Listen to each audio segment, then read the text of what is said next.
a jetpack DMR, but instead they faked you out, and they both have battle rifles out, just proving that there is a lot of variety in this tournament thus far. Look at Clayster and Straight Stick on the bottom screen, both having the same idea, but Clayster gets the better of Straight Stick as they double him down low. We're going to be looking, Elamite, for a lot of teamwork on this map. These two teams both know what they're doing. We have a treat. Oh, absolutely. As we can see, Icons is already up 20-0. Getting the better end of that beginning strat, pushing for the beam rifle on open ramp. And that beam rifle is down. Chig just got that quick headshot as he tries to jetpack up. You talked about that earlier, just how important it is to use jetpack on this map because you can so quickly help your team wherever they need to be and also get out of certain situations. Unfortunately, Chig bumping his head on the ceiling there and getting delayed right before he's taken out. So now 40-30, now 40-40 tied up. We're going to look for both teams, see which one really draws the first blood in terms of getting the ordnance and gaining momentum. And you're looking at great battle. Straight Stick's able to take out Karma, who had, I believe he had beam rifle, possibly not though. Either way, he did not go for it. Picking up an energy sword. I haven't seen an energy sword used too effectively on Haven so far. Have you noticed any teams using it? No, you're definitely right. Energy sword really hasn't been used too much because look at this map, it's a little bit too open. I mean, you might be able to whip out the sword out of the back pocket with a quick kill in one of the hallways or maybe around the staircases. Other than that, though, it's not really a favorable weapon. Maybe with an ordnance drop, maybe perhaps a speed boost, you can really utilize that. But as far as I've seen, jetpack maybe going up and down different levels, but sword not as effective as other maps. Right, here we are still the Battle Rifle brothers, Chig and Straight Stick, doing really well. They're up with a 3-kill lead. Nice to see the Battle Rifle in use here. And it's also cool to see veteran Halo players relying on the Battle Rifle, not right away choosing the DMR like so many have. And look at this game so far. It's a really slow-paced game. I think both teams have mutual respect for each other, and neither one is being overly aggressive. Yeah, definitely. And for the first time, we're really seeing Fnatic here on the top mid setup, Chig up top. Usually we're not seeing players up there, but I like this decision. Him and Straight Stick working together, looking at the same part of the map, and we're in a little bit of a standoff here. Yeah, I mean, Straight Stick or Fnatic holding top center control, but Icons not being over-aggressive, not giving away free kills like Fnatic might be hoping for. Now 110-80 in favor of Fnatic. Clayster trying to jump off that railing, but unable to do so now. Prototype moving down low. And Russo relying on that pistol. I like to see that as well. Jetpacking and putting some shots into Cream. That kill does get cleaned up. But it's interesting also to see when players do use that Magnum and take that out because even though it's not the Flagnum, it's still pretty dangerous. Yes, it is. 160-100. Prototype just picking up an overshield off his personal ordnance drop. There is a Needler up.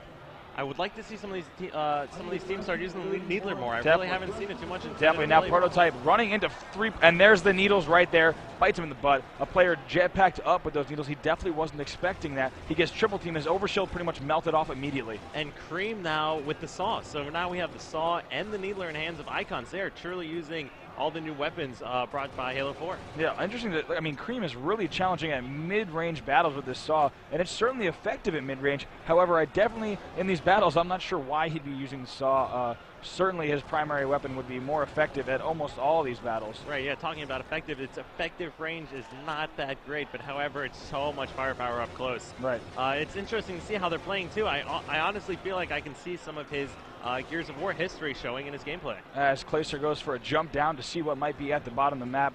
His team is now down 230-120. Along with Cream, we have 2 guys using the battle rifle here, so interesting to see. This is probably the match with the most battle rifles we've seen yet, Elon. Yeah, there's definitely always battles taking place on the streets. Top center control doesn't seem to be being held much by anyone at this point. It's all taking place on the outskirts of the map. Right, teams are really afraid to hold that top middle as Chig right there missing a snipe on Clayster, and Clayster looks like he's going to clean up that kill, no problem.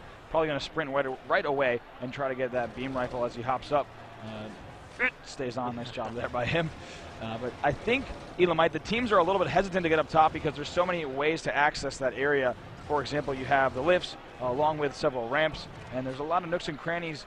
However, if you are jumping up and down top middle, someone's probably going to see you from one of the side streets. Right, so now Sniper, Clayster no-scoping Chig in the body, Chig backing up, and Cream flanking around with the overshield, picking up a back smack. Nice on job. Straight Stick. Yeah, nice job there. Use of that overshield can really get them back in this game. They're down by quite a few, 280-160, now 170. But I like where Clay is right here. This is something we saw them do earlier, actually. Clay sits back here. He jetpacks up to help his team, and then he goes back down, and he's within pretty good cover. Nice there.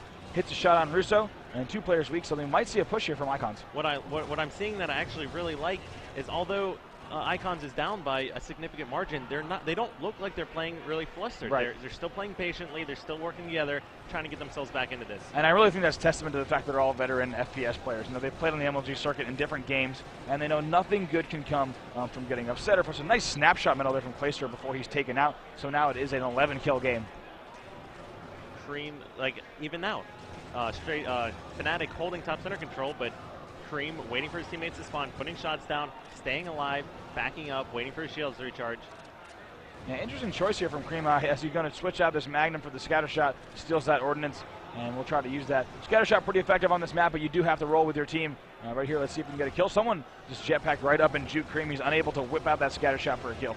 Jetpack definitely creates disadvantages for any kind of up-close power weapons. It just completely can throw off opponents like we just saw there. Right, so right there, bottom screen, you see running into several players. Nothing he can do there. They're down 370 to 220. I think this is really the turning point. If Icons wants to turn it around, it's going to have to be right now. Another Hail Mary from Karma and Icons. They are at a huge disadvantage, but you know, maybe this is just a testament to how good Fnatic is. It definitely could be. We talked about their teamwork before the match, and it's definitely showing here as they're playing very disciplined. I look over my shoulder and I see them communicating constantly. All of their lips are moving super fast and talking about everything that's going on in the game. They're one of those teams that has a very intense communication style. You know, now you've been a part of several different rosters, and you can certainly